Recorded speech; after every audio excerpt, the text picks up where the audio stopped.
Yeah, Right. no, and my point is the percentage of people working in America today that get pissed about that Yes. that number is dropping, and that's why leadership needs to be better. So Yes. if your warehouse manager or someone from FedEx Corp watches this episode, like hopefully hopefully I that hope goes well for so. you.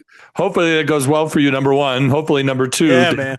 Hopefully they call you in and say, next time we'd appreciate if you called this phone number and didn't put it on the internet.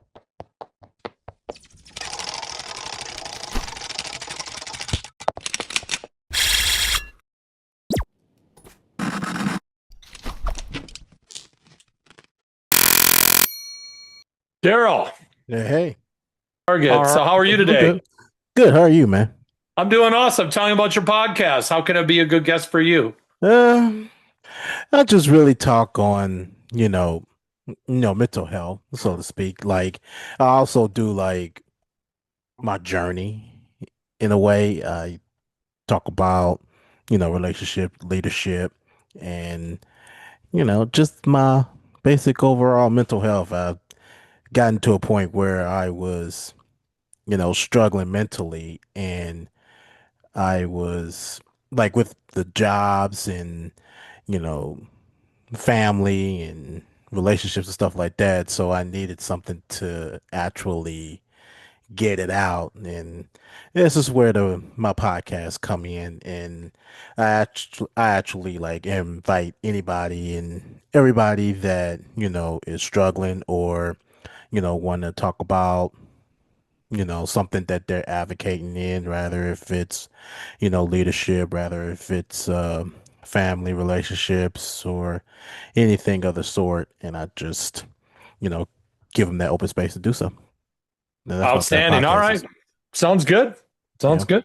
Yeah. What was your military experience, Daryl? I have none. Oh, okay. Yeah. Um, I don't have none. okay, cool.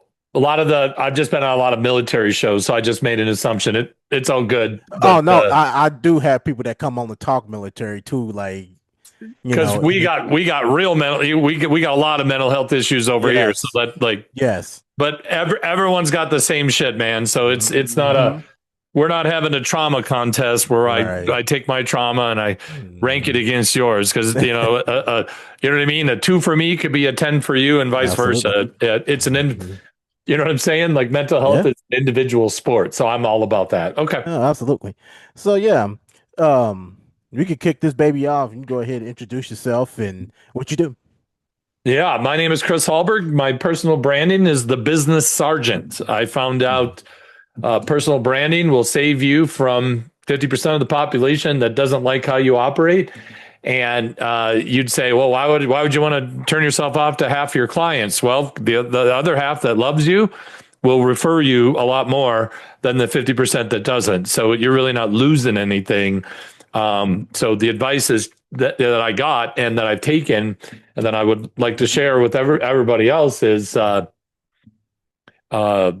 being authentic, being Yeah. 100% you, 200 proof Darrell is better than Darrell Light Mhm. or something like that. So that's who I am. I wrote a book called The Business Sergeant's Field Manual, Military Grade Business Execution Without the Yelling and Push-Ups back in 2017. I'm an entrepreneur, an investor, a husband, a father, a veteran. Those are the titles that describe who I am. But at the end of the day, most of the time I spent is coaching and leading leadership teams through the implementation of the entrepreneurial operating system (EOS). I'm an expert EOS implementer, have been for over 12 years.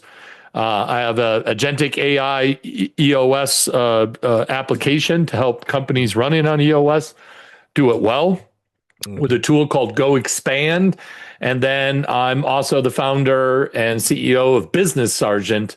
And we are a veteran powered recruiting company where we train veterans still in, just getting out, been out a minute, in a free online course to translate military skills into business skills. And then we provide an online community, including mental health topics Mhm. and skills and translating their stuff, working on their resumes. We have a bunch of partners that are great at that we put people in touch with.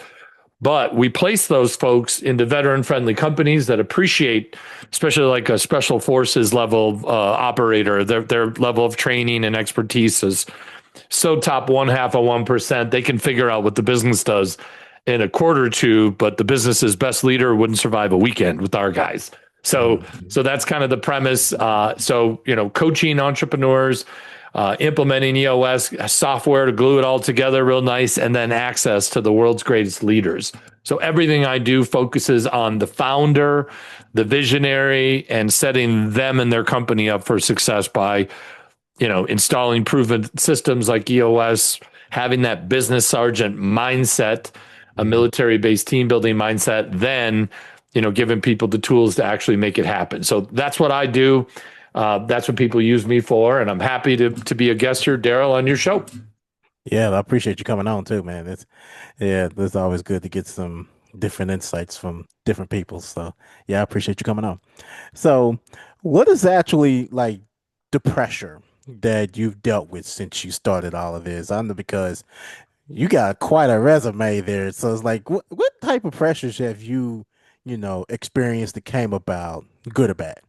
Oh, both. Yeah. Well, the reason I got a resume is I'm someone who's like a shark, right? Yeah. They'll stop swimming. They don't sleep. Like they're like, Mhm.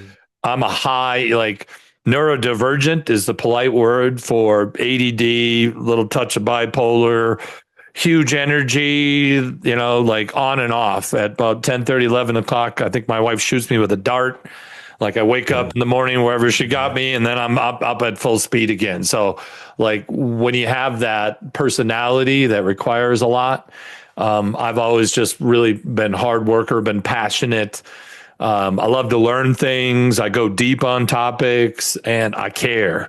A lot of times I'm like, hey, it looks like I want this more than you do. Let's talk about this. Like I either want it too much or you don't want it enough. Which one is it? Okay.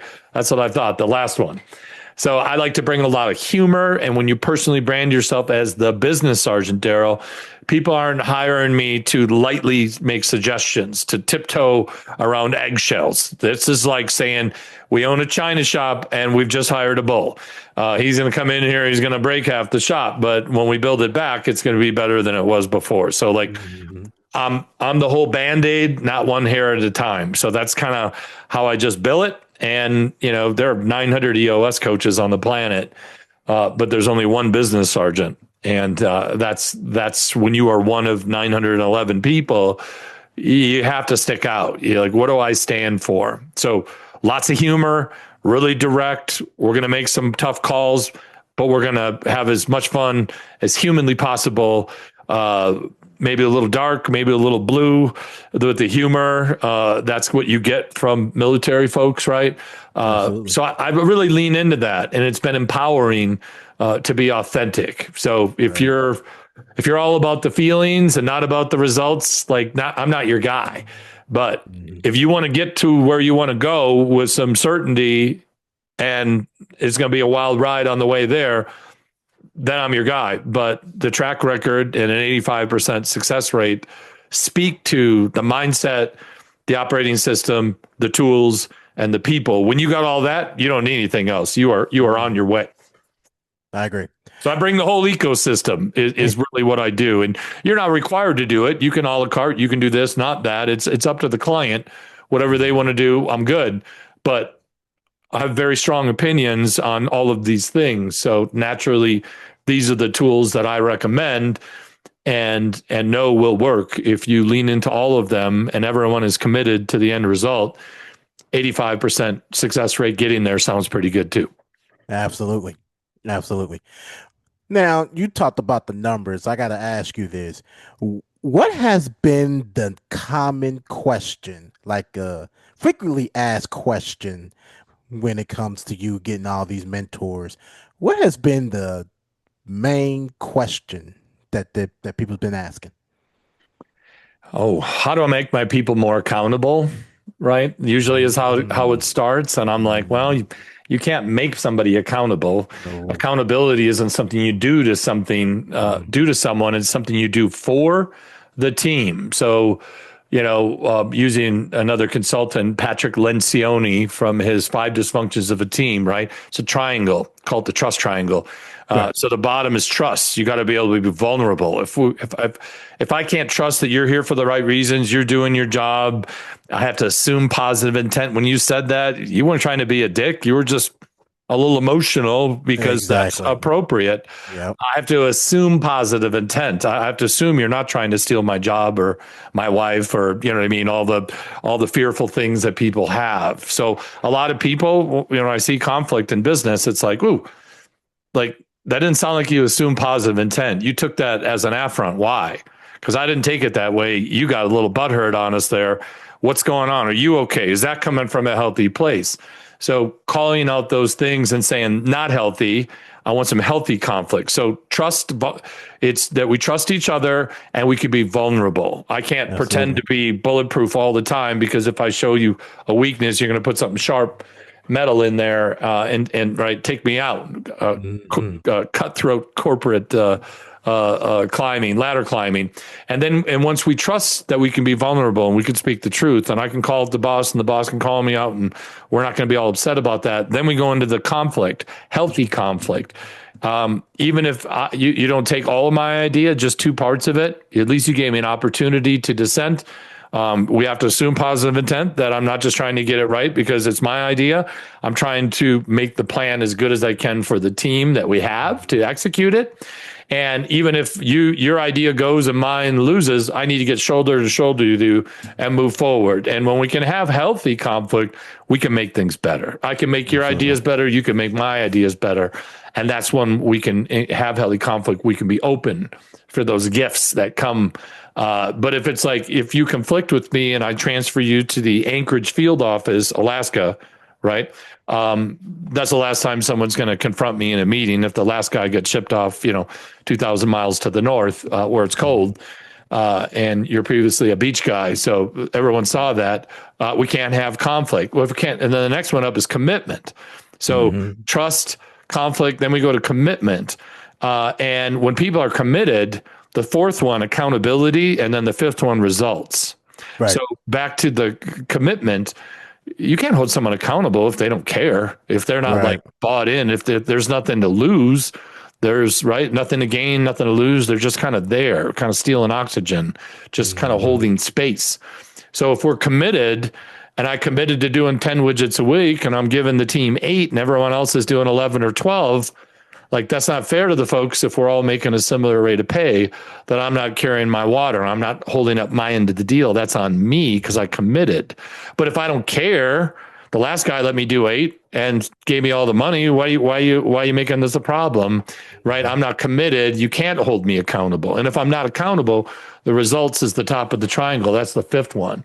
So people either want to talk to me about the accountability, which is the second one, or the third one, excuse me, or they want to skip up to the results. And I want to bring it down and say, here's some situations. When this happens, would this be acceptable? No. Would this be, if two people said this in a meeting, would everyone be kind of freaked out? Yeah, they would be. Okay, great. So we don't trust each other. We can't speak the truth. You're not Hmm. really engaged in conflict in a healthy way. Therefore, everyone is committed to not get fired. Everyone is committed to just get to lunch, to just get to quitting time. They're not committed to excellence. They're committed to not rocking the boat. And that's why accountability is low and you can't do anything about it. And that's why your results suck. And I'm here talking to you. But I assure you, if you're not willing to do the 2 on the bottom, you won't get the 3 on the top. That's the lesson. Absolutely.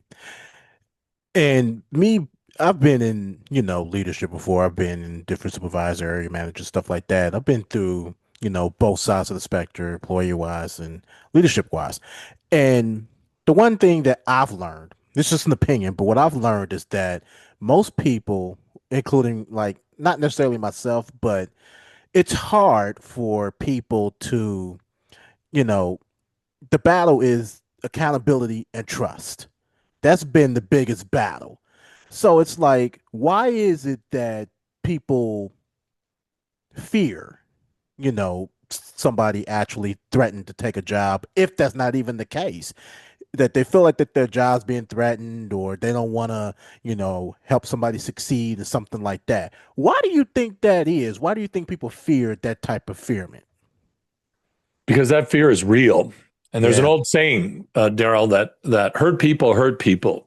There are a Hmm. lot of people with some unhealed childhood wounds, adolescent, adult stuff, where their example of conflict is don't do it. Yeah. You get a whooping from dad, or if you have an alcoholic in the house, like, Hmm. ooh, don't, like, not now. Now's not the time. Like, should I ask him for money? Nope, tomorrow. You know what I mean? Like the Jekyll and Hyde. Some people have had some, people don't quit bad companies, they quit shitty bosses. Like we've heard that again and again. So you've had some people that are traumatized through bad bosses. So it's not easy to call people on their BS and be Yeah. okay.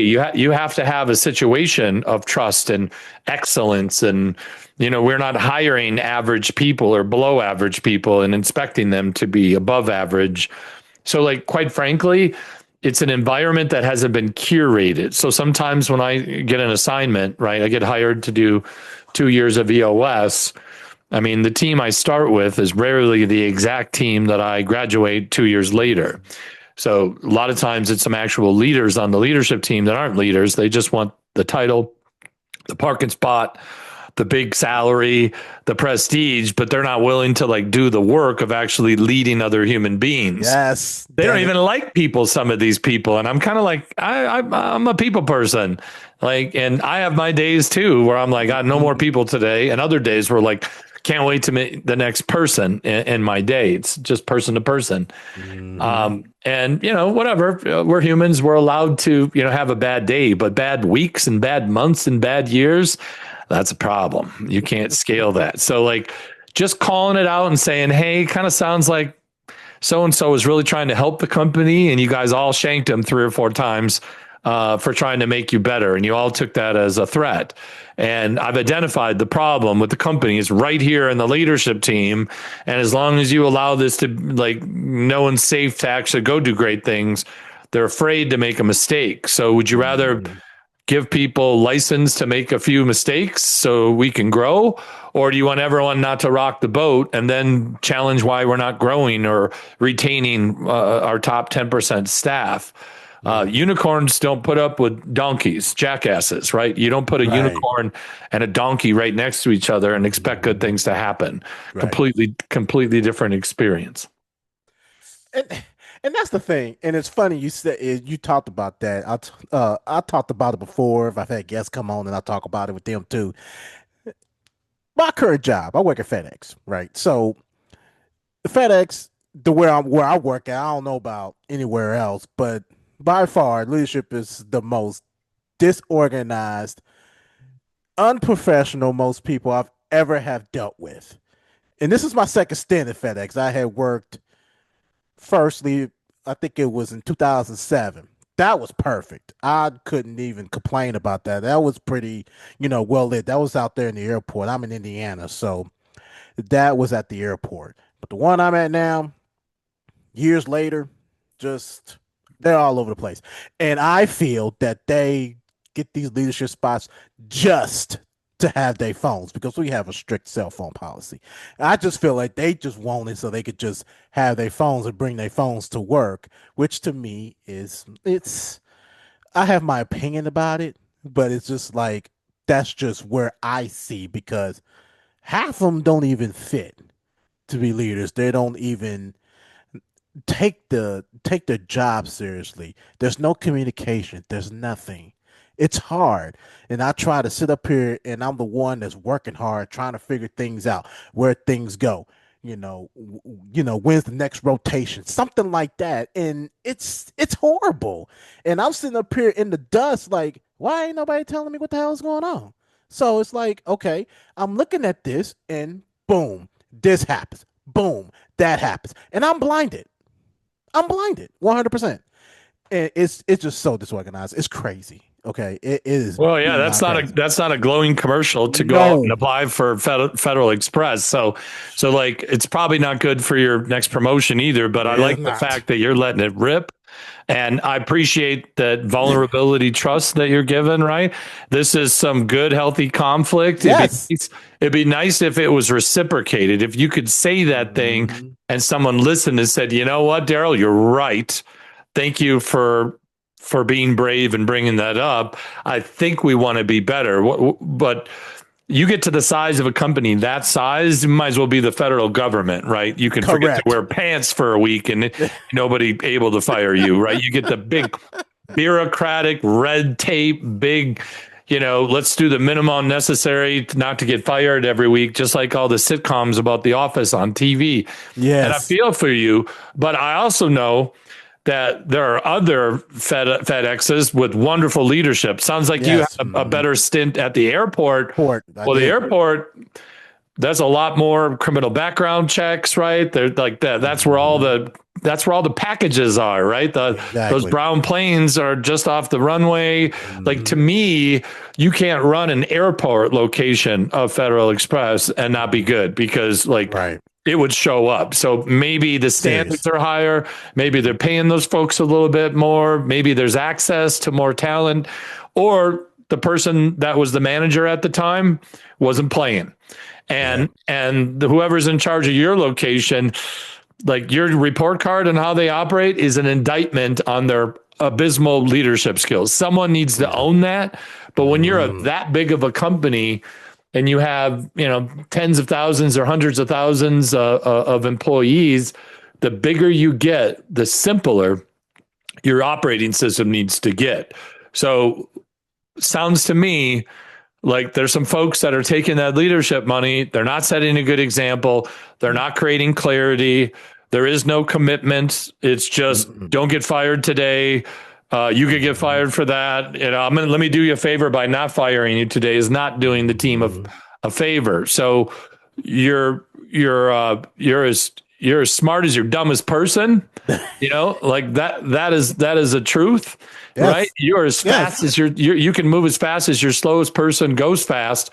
I could whip those out for the next half hour, but my point is that whoever your senior leader is, and whoever their direct reports are, your report card is an indictment on their lack of curation. So I could meet them and they'd say, oh, our employees, we just getting people show up not high is like the number one job here. So the bar has been lowered everywhere since Corona, right? And without getting all political, let's just be clear, like that whole thing, how that was handled, and trust in the government, all-time low, for good reason.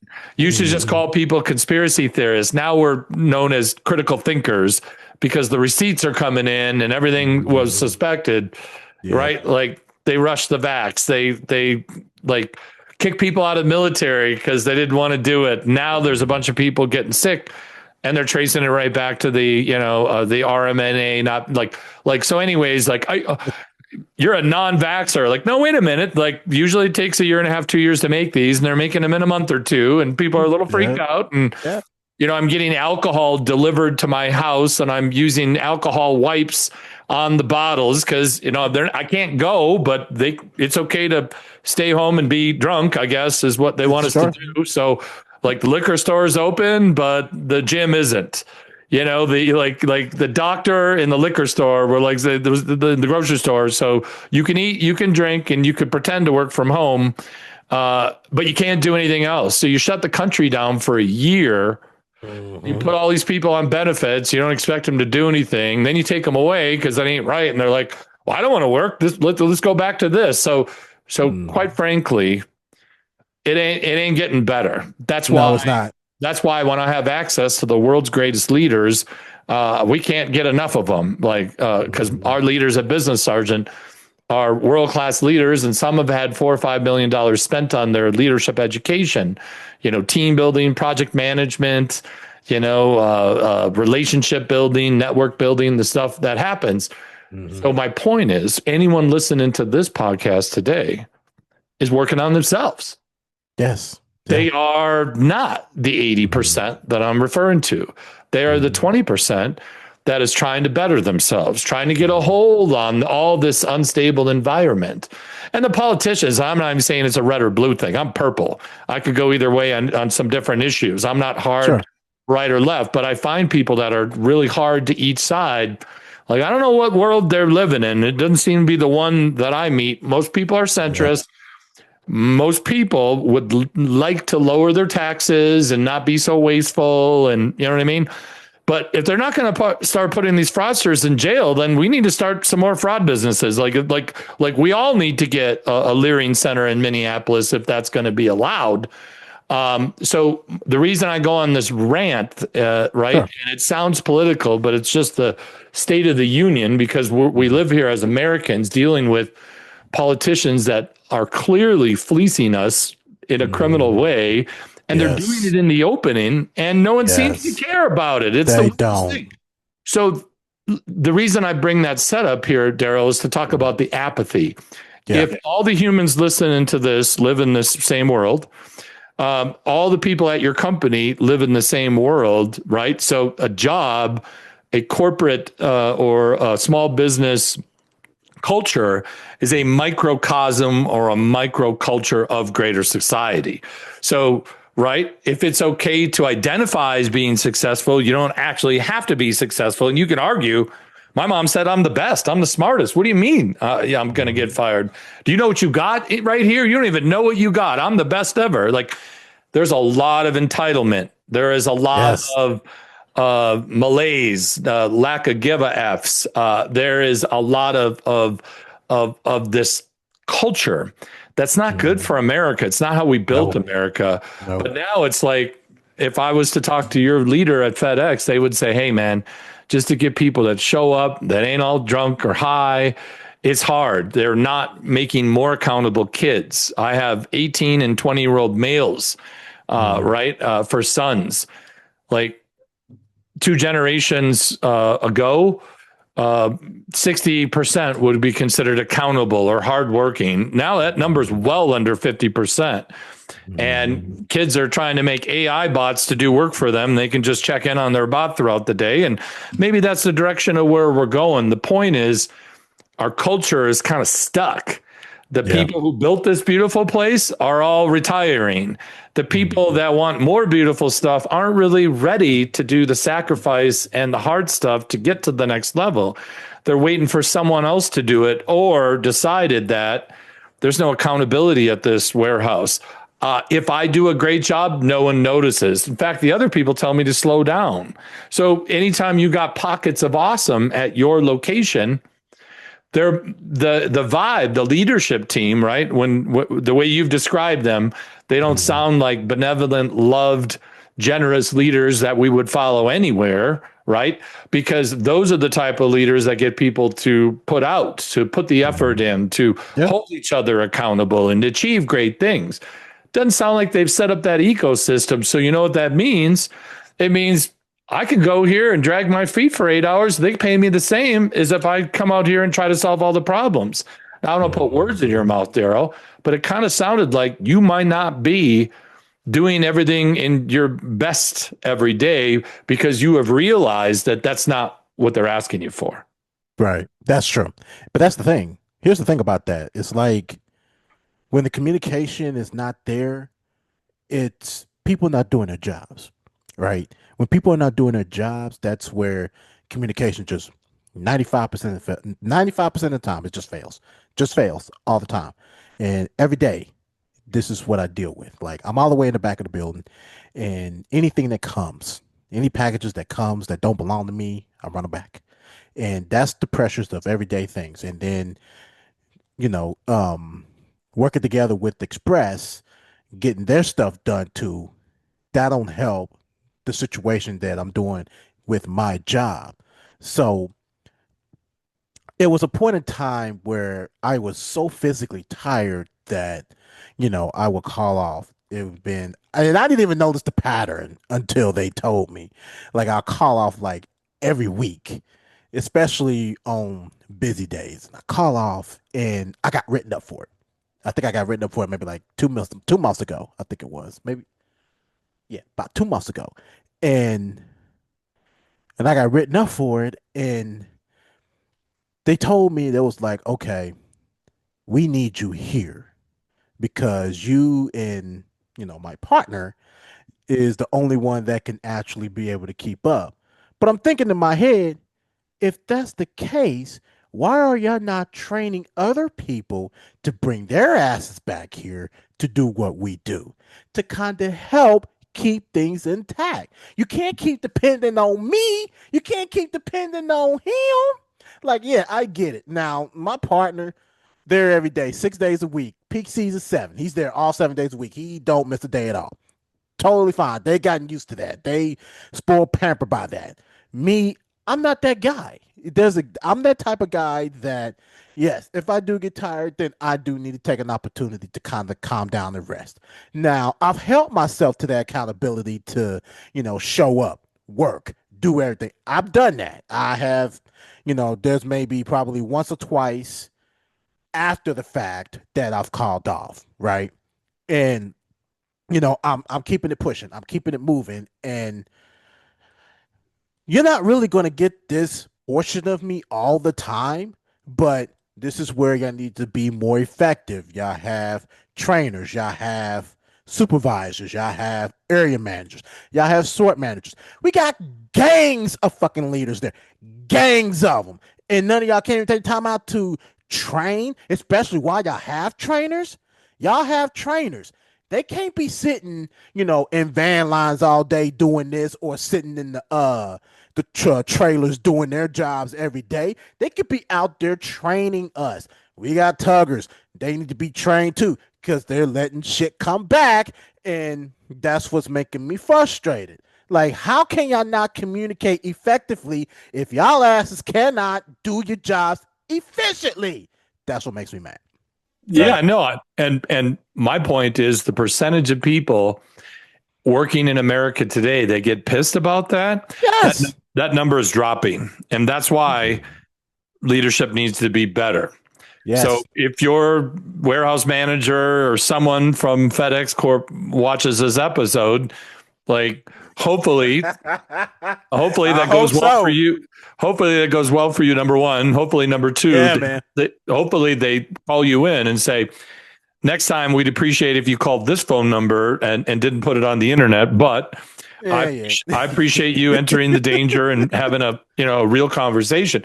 But my point is, you worked there before, you had a great leader, and they got it. And the airport must be like just a higher level of people compensation. Like my guess is FedEx has some other shops or warehouses just like yours, with great leadership. And we're not describing it. We're just saying the one you work at has got some issues. And I fully appreciate that. When you're a company that big, you're going to have top 10%, right? And you're going to have bottom 10% folks. Correct. Sounds to me like you went from a top 10%, top 20% shop to a bottom 20% shop. And you can feel it because you've seen the other one. You now have the context to say it's bad. If you worked at another one, like, I don't know, what are the other ones? DHL or USPS or and UPS, yeah. And UPS, right? So those are the other big ones, right? Yeah. My guess is they've got some really good warehouses, and they've got some warehouses that do that, right? So, like, that is just business. Like, not everyone can be in the top 20%. That's why it's the top 20%. So I think it's a decision by whoever's in charge of that unit, that we are getting what we accept. Your culture is determined by the worst behavior that you're willing to tolerate. Sounds to me, Darrell, like the one you're at, the bar is just on the floor. It's low. And that's why it shows up. So someone in leadership, sounds like it's time for a new shakeup. Get a better leader in there. Yes. Let that leader select the next level of leaders. Let those leaders select the next layer of leaders. And then once we've decided we're looking to be one of these warehouses, not one of those warehouses, and then they got to talk about it. And then you got to say that behavior, not anymore. Knock that off. Everybody see that? Don't do that. And then when something good happens, hey, everybody gather around. Look at this. This is amazing. Let's get some more of this, team. Here's a gift card. So, like, there's a way to change a culture, and your warehouse is not irredeemable, right? All it is them, whoever them are, getting this information, deciding they don't want to have a bad warehouse. They want a good warehouse. then investing in some training. The worst offenders that are making things bad, they got to go. They got to go, which means you got to recruit some replacements, and that takes time and money. So when there isn't any budget or time and money, and now we're just making do with what we got, this is how cultures like that stay in the spiral. Is they've taken years to get there, and they'd all like to get out by Monday. But if it took you 3 years to get this bad, it's going to take you 3 years to get this good. That's a thing. It's a process. Yeah. But it starts with calling it out, speaking the truth, start having some healthy conflict, not the F you, no F you more, no F you 3 times. That ain't going to get anybody anywhere. And then once we're committed to being great, then the accountability happens because I opted in to excellence. So that's what's missing here as I talk with you at where you're at. And back to mental health, once you realize you care more than the boss does, and you're frustrated, and because you're frustrated, that's mentally taxing. And because that's taxing, right, and you're not 22 years old anymore, Darrell, you get tired. If you were coming to a fully functional, bright, sunny, what am I going to learn today? How am I going to, feel the awesome of my teammates, and how are we going to solve problems, and how are we going to walk out of here winners? Because we walk out of here winners every night. If that was the culture, you would be tired less, right? Correct. It would be fun. You'd want to climb in the organization. You'd want to be a greater leader with more influence, so you could spread the level of awesome to other people. But because it's not that way, I want to do the minimum necessary. How many times can I call out this month without getting fired? Twice? All right. You can plan on 2 call outs, right? Because I am in this headspace. Yeah. So your mental health, let's just be clear. We're all playing the game, but what's between your 2 ears is your perception. That's your reality. How I think and how you think, we're not the same guy. Fair enough? Nope. That's okay. Right. So it sounds like we agree on good leadership versus bad leadership. Yes. We both prefer good leadership. Yes. Some people, they're like, I don't care either way. I'm just here for 8 hours. I don't give a shit, right? That is someone that doesn't have the commitment. That person is never going to be a great teammate with that belief. But you curate the people in a company, and curate means you actively select and deselect and upgrade and make better. And when you curate intentionally the right people in the right seats at a high percentage, 80, 90%, the right people just figure it out. There ain't no problems when you're surrounded with people that care, and they're trained and they're equipped to solve the problems. The problem is when that doesn't happen, then everyone just says, oh shit, fuck it, right? It's a wrap. Yeah. Run out of fucks to give. I had 2 fucks to give, and I just gave the last 2 yesterday. I'm all out. Yeah. There's no fucks to give, right? And we run into that as a nation, looking at these politicians on both sides. Yes. Clearly not representing us. No. We see it. No one does anything about it. So then as Americans, we get frustrated, right? And if you're brainwashed and you listen to that, you start regurgitating this propaganda versus what you actually see. So if that's what the average American, right, gets programmed all day, and they know something's not right, but they just fuck it. I'm going to keep going through this. My whole point is that's permeated into our work culture. And that's what we're experiencing at an alarming rate. So these AI robots that are supposed to replace people, they better hurry up with that. I think people might run out of fucks to give before the robots are ready to take over. So we got to figure this out. Is this a threat, or does universal income actually sound cool? If you believe Elon, 10 years from now, you won't need money. They're just, everything's in abundance. That sounds great. Personally, I think we're going to have some pain between where we're at and where we're going, and folks that can lead people, can execute with a kind heart, and people that care. If I'm describing you, your value will increase in the next few years. So This is why if you're one of the special few ones that care, and you are stuck in an organization that doesn't, I suggest you move, you find a team that rolls like you roll, So at least a third of your life won't be mashing your head against a concrete wall. Because it sounds like certainly if you go on a podcast and say my bosses are idiots, that sounds like you might already be there. So like if we're in the unsolicited advice stage of this conversation, Yeah. you deserve better, Darrell. Yeah. And I'd No hate doubt. to see you get any further down the path Mhm. of where you're heading, because just as a human, I want better for you. You deserve Yeah. better, and they Absolutely. deserve better too, right? Just for Yes. everybody Yes. deserves better. So that's why you got to be brave and you got to say something. And if that means I'm probably going to get fired, well, if I'm going to get fired for the right reasons, let's make this a spectacular firing or quitting, right? Absolutely. That Jerry Maguire moment where who's coming with me and no one raises their hand, like, well, peace out, I'm going, right?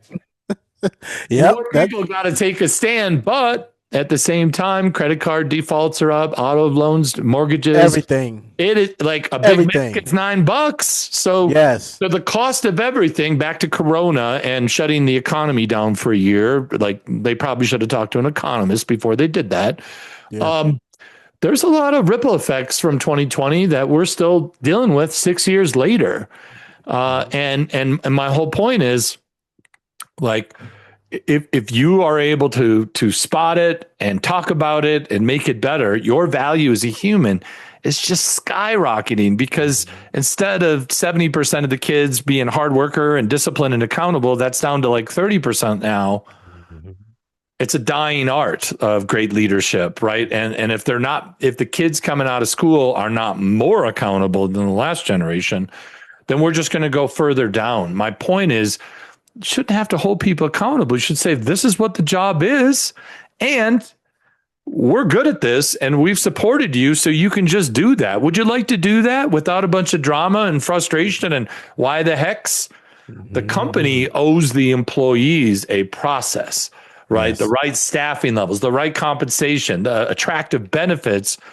If we're running high turnover, we don't have the ability to create greatness. Turnover is the fuck it, I don't want to work here. A good person is here for 2 months and are like, there's no reason for me to bring my good skills here, because look at what they accept. There's a study they did years ago, and it went on for quite a while, and there's quite a few data points, called the bad apple effect. And what they're saying is, if you had a 3 or 4 A players and you entered a B minus or a C player onto that team, within minutes, the A people started to do C stuff, not C people starting to do A stuff. In every case, the lowest common denominator is where it went to. So if you just have a couple of people that run out of fucks to give, and you're still paying them to show up and publicly not give fucks, you're investing in your own demise. If everyone at the company gives many fucks, and when someone gives no fucks, cue the broken record sound and us looking at that person like, oh, what's going on? So that's the level that you need to be able to self-police, to self-correct, to organically. The vibe of this tribe is we work hard, we laugh, we joke, we back each other up. We don't get twisted when things get stressful. I got you and you got me. I'm describing a great team, right? That you don't have to be perfect, but we don't like failing and we're not hitting our numbers. So let's come in early. Let's stay late. Let's get those breaks a little shorter. Let's be number one in the region. That's a leadership. That's a leader who didn't let the stinking thinking permeate 80% of their people. Right? 80% of their people care.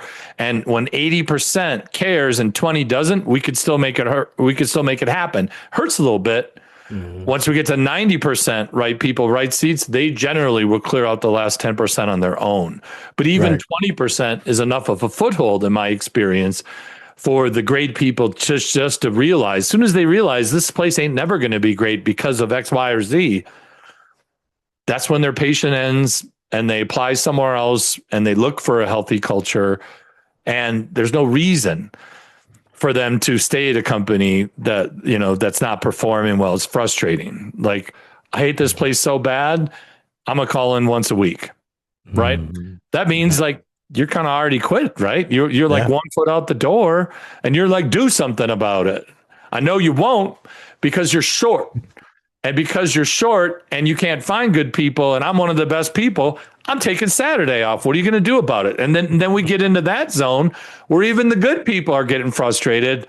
Like, man, I'd hate to be the manager of this warehouse if this goes anywhere. But anyways, my point is someone needs to own that failure and do something about it.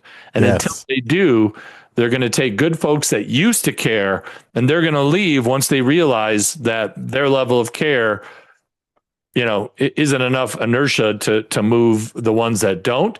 And let's just be clear, spending a third of your life being frustrated. Like we just talked about the crazy world we live in and all how weird everything's gotten expensive and scarce.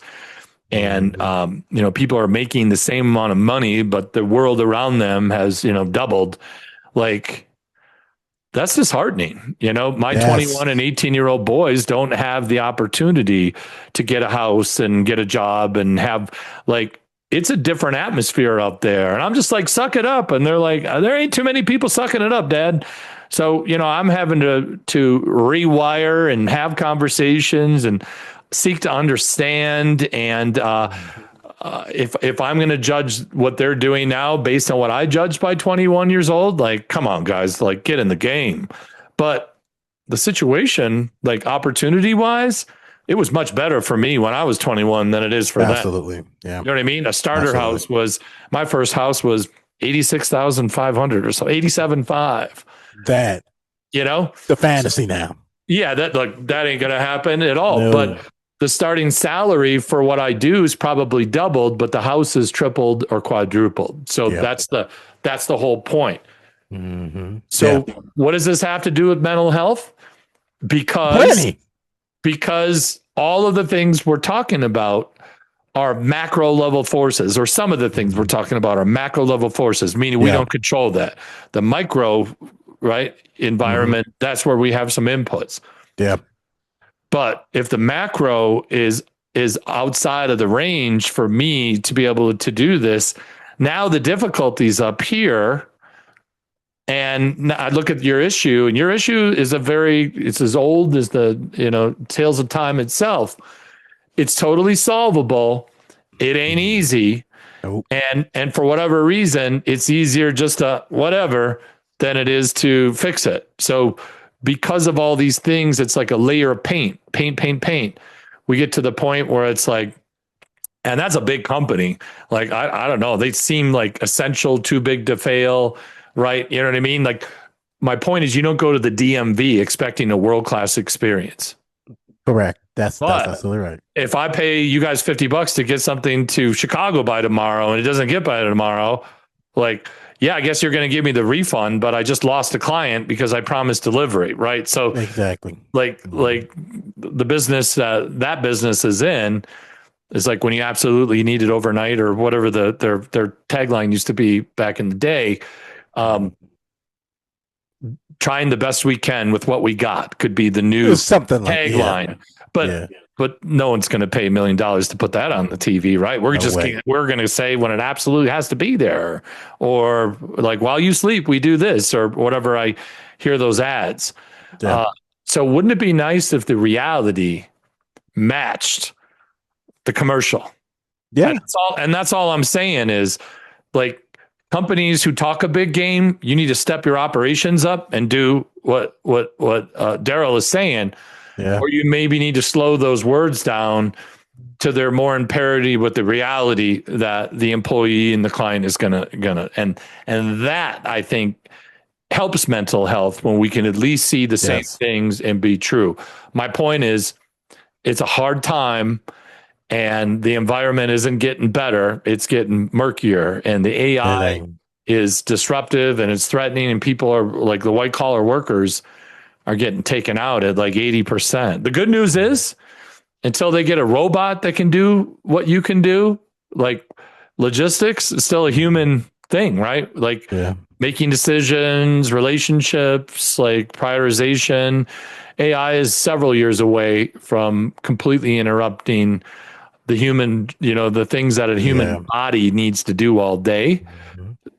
So if you are in an industry that's less interrupted than, say, a doctor or a lawyer or an accountant, like I used to think being a software developer, right? Learn how to code, you'll always have a job. Well, the very people who built this are the first ones getting shown the door, which is, I don't think they saw that coming, which is pretty unsettling.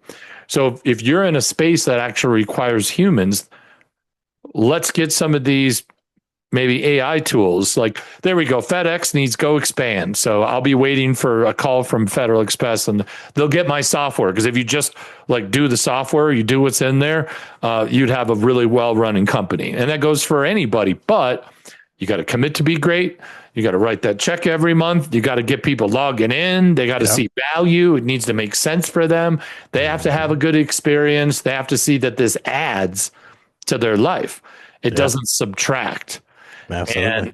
And that's when we start thinking about this conversation we're having differently. And what can I do to make the space around me better? And if no one else wants to take me up on that, you're in the wrong room. You need to find a place where if you got lots of fucks to give, you need to find another place that gives many fucks as well. That's the point. If you don't have any fucks to give, you could give the address and the place you're working and, hey, come on in. If you don't give a fuck, we don't give a fuck. This is a match made in heaven. And my point is I don't think that's the commercial that the company right? That's not something they want to scale.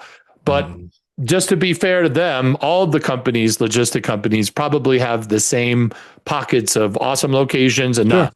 So again, we're not getting on them individually. Right. But they also have hundreds of thousands of employees. The bigger you get, the simpler you need to make the whole game.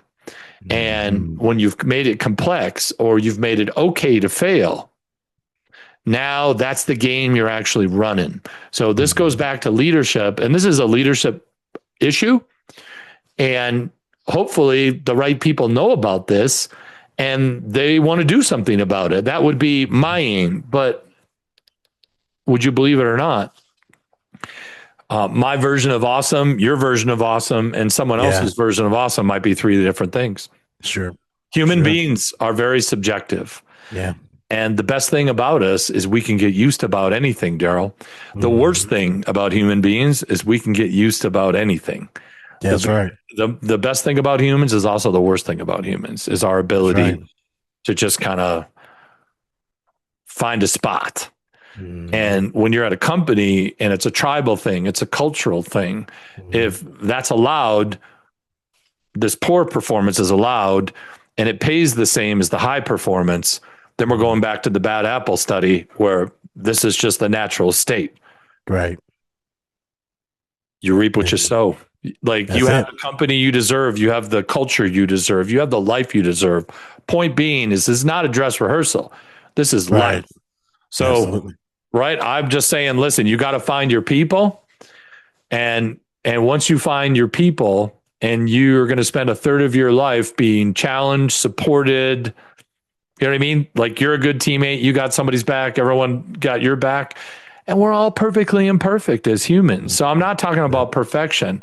But if we could be awesome 80% of the time, we're going to be good in this current environment. If you're awesome 5% of the time, someone who's good awesome 10% of the time is going to eat your lunch. That's exactly how it works. So, you know, at the risk of being repetitive, you got to decide. And then once you decide, then you got to do what you all decided. Or stop talking and just say, this is how it is. Create your systems to the lowest common denominator and figure out how you can run a stable, low effort business.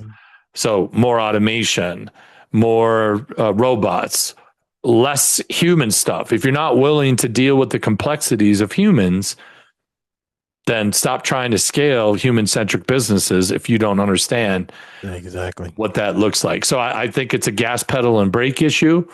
Again, when you're a big company and you got numbers to hit, like I don't care if it's ugly, just hit the number. I'm not saying that's what they're saying.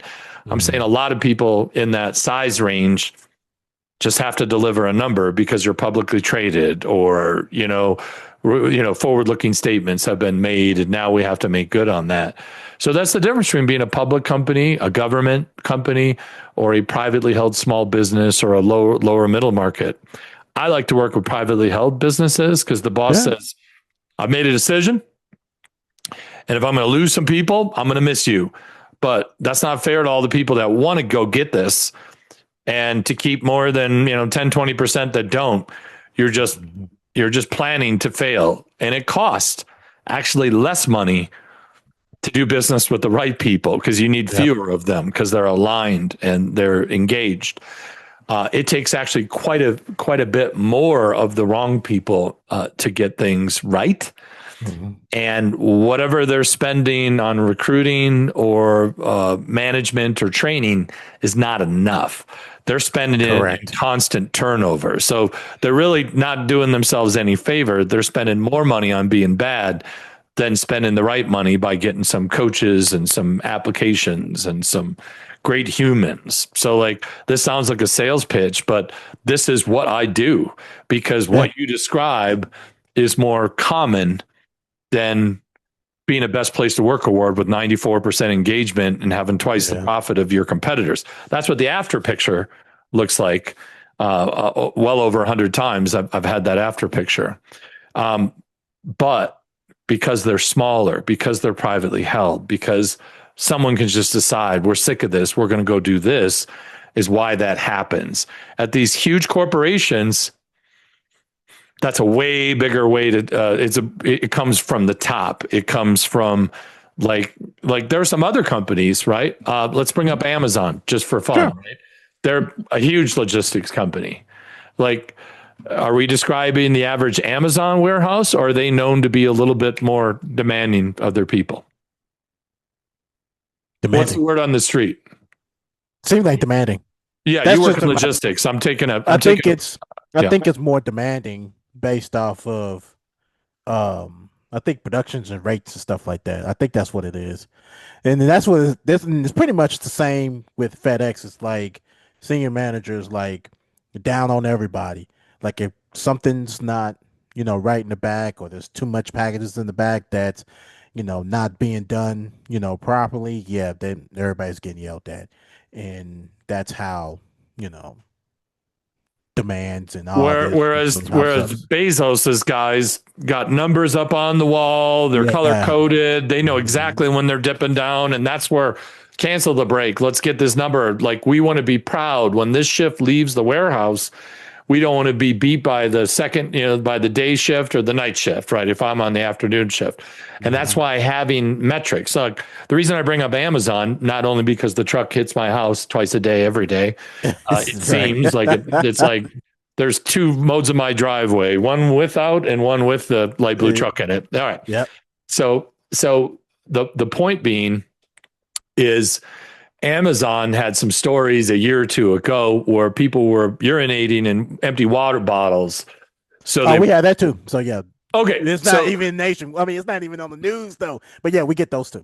Okay, so my point is, imagine an environment where people are doing that and they still can't communicate. So now I'm like fully understanding. So like, at least if I'm going to pee in this bottle to save 3 minutes, we're going to hit our numbers and we're going to go out and have a beer after, and we're number one. At least we get the thrill of victory, right? Mm-hmm. With a little bit of agony defeat. My point is, if, you know what I mean? Like, I got to cancel my break so we can hit our numbers because everyone's so unorganized. How about you get your shit together, managers? There you go. So I can take a proper break. Isn't that a little more equitable to the workers? Yes. Interesting. Yes. So, yeah, these problems are multifaceted, and I've probably oversimplified a bunch of stuff. And if Senior FedEx hears this episode, I hope what they hear is that Darrell wants to be great. He wants to be on a great team. He's willing to be great, but you've kind of talked him out of it with all this bullshit, right? Yeah, buddy. Yeah, and that happens just like that. Yeah. So mental health is a team sport because when we create conditions that automatically aren't great, you got to fight just to get to zero, baseline, ground level. But when you start up 10 feet in the air, this is awesome. And then life happens. Yeah. we're still above ground. If you're starting Yeah. at zero, right, or subterranean, then that's why you're not getting enough sunlight, enough happiness. And that's why Exactly. you need another day of fuck it. I don't care. Yeah. That's it. Because no one else does. No one's going to notice all the fucks I'm giving over here because, like it slows the rest of them down. And So that's the problem. yeah, That's the well, problem, man. it sounds to be one. And of course, we're just waxing on about this and it's much more nuanced. But is it? Right? Yeah. And look, and people like I'm not the only one. Like most people's already checked out, man. They're like, I'm done with this shit. They just come in and get the check and they just be done with it. And that's most people. And it has gotten to a point where, you know, they're scrabbling. They're just now it's just like, okay, get a body there. And that's it. Just get a body there. And work it through and have them don't know what they're doing. And then boom, all the shitless problems come in, which could have been easily avoided. Well, yeah, certainly avoided for, 87% less effort than doing it the wrong way again and again and again. Correct. And then the insanity of expecting it to go differently Hmm. without like doing the work. So like I said, Yeah. you've got the culture you deserve. Like Yeah. let's not be victims here. But if there's not an opportunity for you to step up or you've tried to step up and no one appreciates it, then that's that means that you got to find another location. Maybe you could stay with the same company. You just need to find a warehouse that runs better. Maybe that's an opportunity, or you're just like, I've just described half the warehouses in my district, and you know what I mean. The Yeah. good ones, there's a waiting list there for a reason, and then you have to decide: is this a brand that you see yourself giving the next 5 or 6, 10 years of your life to? Right, Hmm. right now, you sound like a flight risk. Right, you sound Yeah. like if someone else offered you another dollar an hour, you'd be like, please and thank you. Right, Yep. And and then be out the dump. peace out to everyone else who who Hmm. who had a good thing but lost it. Hmm. Uh, but opportunities in that space like aren't abundant. Let's just say back to everything costs a lot, but there's a reason why the market is what it is. Right, unemployment's low. Yeah. Uh, like there's a lot of things you can do to sit home and make money that ain't right. So there's a lot of people doing that. There's Hmm. the whole importing low cost labor from other parts, right? That's adding pressure. So like It is. in America, we got a bunch of stuff going on that's really good, and we got a bunch of stuff that's not good at all. And it'd be really great if we could all get somewhat on the same page with, what's good and what's bad and come together and be less divided and focus on like the end product. There shouldn't be any hungry people. There shouldn't be any No. out of work people. There's abundance everywhere. Hmm. But some people got all the stuff and a bunch of people got none of the stuff. And I'd really like to see the middle class come back. So the middle class is who solved these problems in Yes. previous generations. Yes. The class is shrinking, right? The haves are getting a lot more and the have nots are getting a lot less. And that middle class was something to aspire to. But Hmm. the game seems a little rigged now with, $10 Big Macs and $3,000 rent. Yeah. And they're paying people Yeah. 15, 17, $22 an hour. Like the math ain't Math mathing. ain't mathing. Right? Correct. Yes. Yes. And that's the thing is like people can actually sit at a job and just fucking deal with it because they feel like they have no other choice. It's like, okay, I got to feed my family. I got to, look after myself. I got to do this, this, this, and this. If I quit, then there's nothing left for me. And most people actually get into that mentality. This is where mental health comes into play because nobody's not really thinking about a bigger picture. And like you said, shit ain't mathing. You know what I'm saying? So it's like I'd rather just keep this job if it's not doing me anything, but I still have a job. I'm still getting paid. Bills are getting paid. Family's getting fed. And they'd rather deal with that than actually, putting themselves under that pressure to, get themselves out of that situation and do better. That's where the reality sits at. And like you said, like with everything shooting up high, you got rent shooting up, you got, grocery bills shooting up, you got everything that's shooting up. People are fearing of just everything that so they're just going to sit still and they would rather be stuck and just do it because Well, that's the only way they know. yeah, it's only what they know, and that view has become more pervasive. It's more popular now. There's a lot of defeatist stuff. So like if you're ready to have your soul crushed and that works for you and you'll just be like everyone else, that's fine. But what I'm saying is I think the next 5 years, people that have run out of fucks are definitely going to get replaced by someone who gives a fuck and does AI. Yeah. Like AI necessarily isn't taking out people. It's taking out people that refuse to use AI. So like if you're a good worker, you give a fuck and you're open to using AI, you're going to live in abundance in the next 10 years, right? That's just I don't know. I don't have a crystal ball, but I think that's fairly, I could argue that's that a good prediction. Yeah, I think that's fairly solid. But like if you give a fuck and you're currently not giving a fuck, I wouldn't lean into that much further, meaning there are still companies that give many fucks. Sure. And your job as an employee is to spend a third of your life at a place that's closer to your true north. Like what is important to you should be shared by your teammates. Diversity is great. What you look like, where you're from, who you like. Not talking about that. I'm talking about value diversity.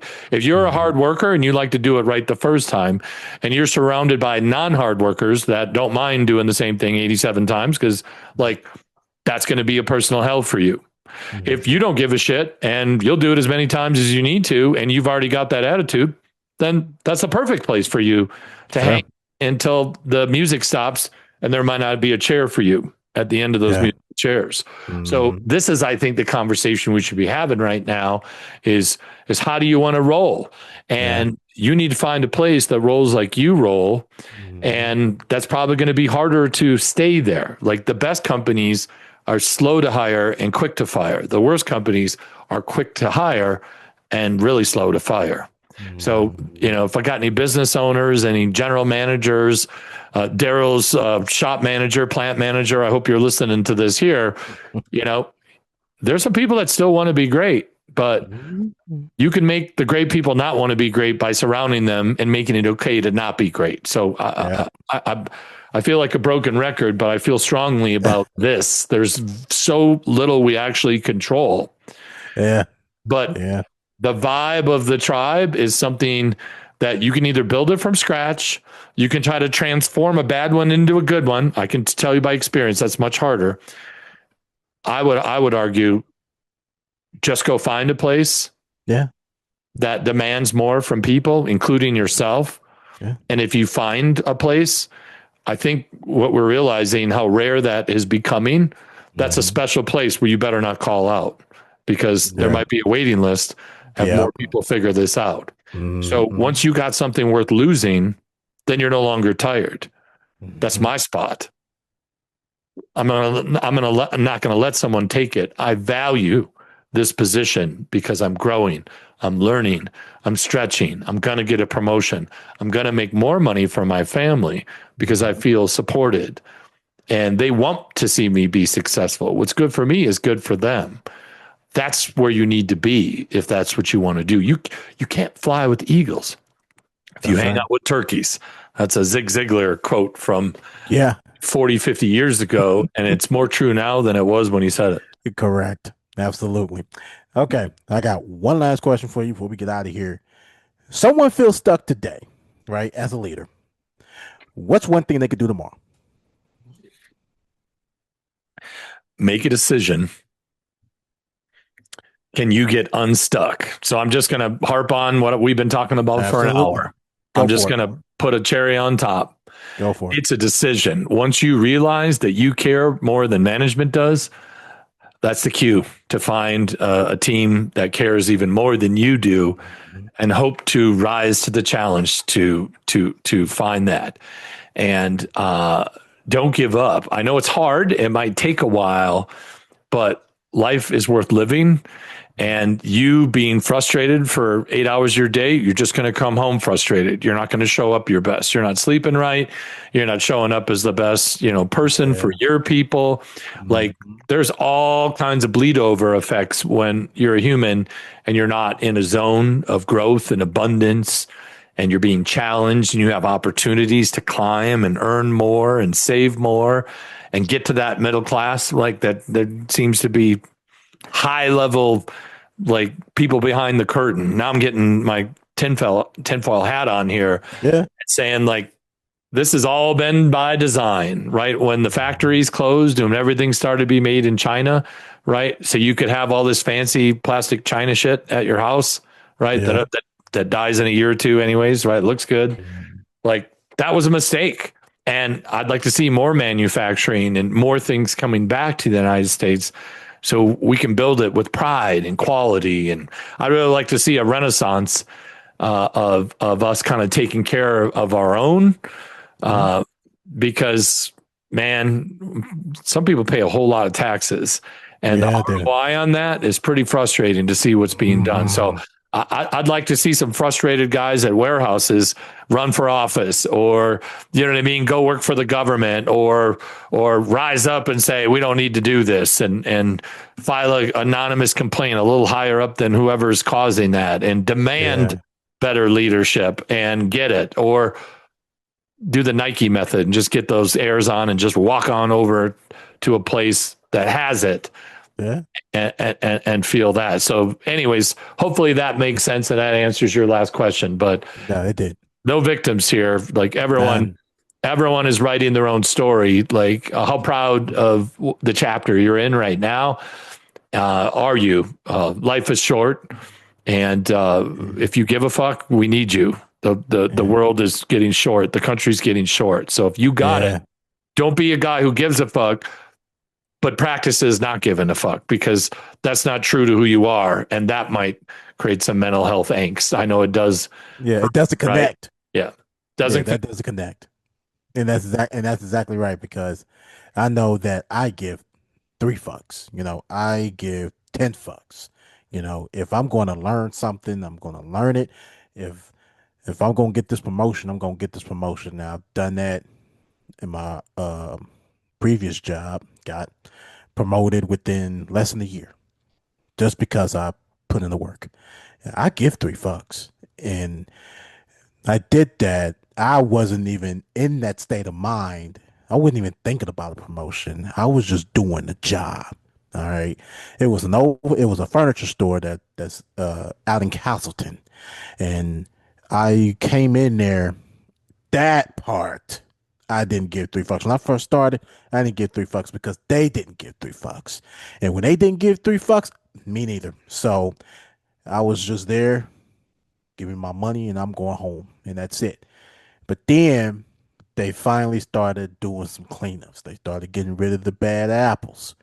And then that transitioned to me to actually go and take over because I was the only full-time person at the time. The only full person. There was like 3 or 4 other part-timers. But me, I was the only one. I had actually cleaned up the whole warehouse in the back. They gave me inventory list. I went down aisle by aisle and I cleaned it all up. This was all within the less of the year right before I got promoted. And they looked at that and it was like, damn, yeah, this is some impressive shit.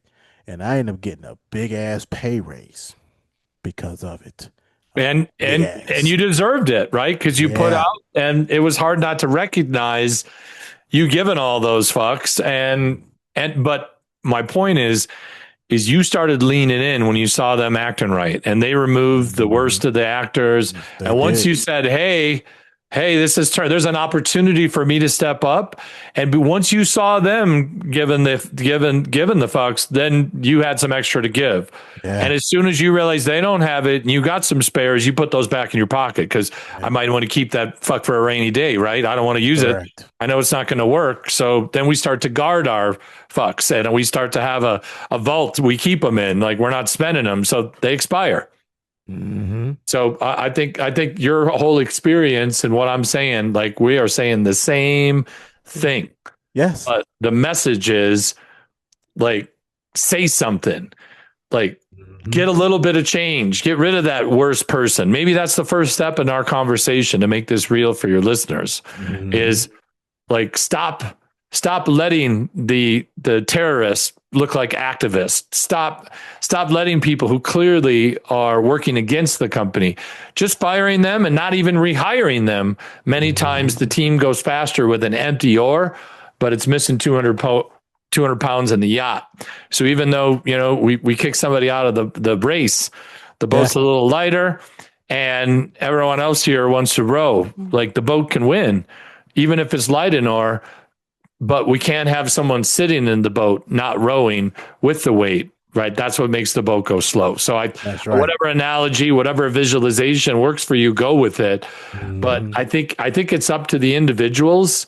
If you think your company is savable, then someone's got to be brave. If you're going to quit anyways, be Yeah. like, hey, I ain't feeling this place. Y'all ain't special.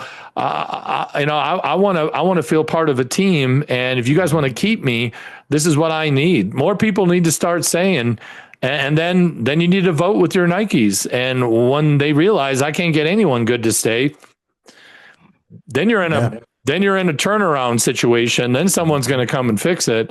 Mhm. But that's a whole nother process. And I'm guessing there's a process to reset a location that has gotten out of round. And I'm Mhm. guessing that ain't great for the management currently there, right? Mhm. So if you're in management and you now feel a little guilty after today's episode because you're proliferating some of these bad behaviors, maybe it's a gut check to go to the director or the VP and say, hey, Mhm.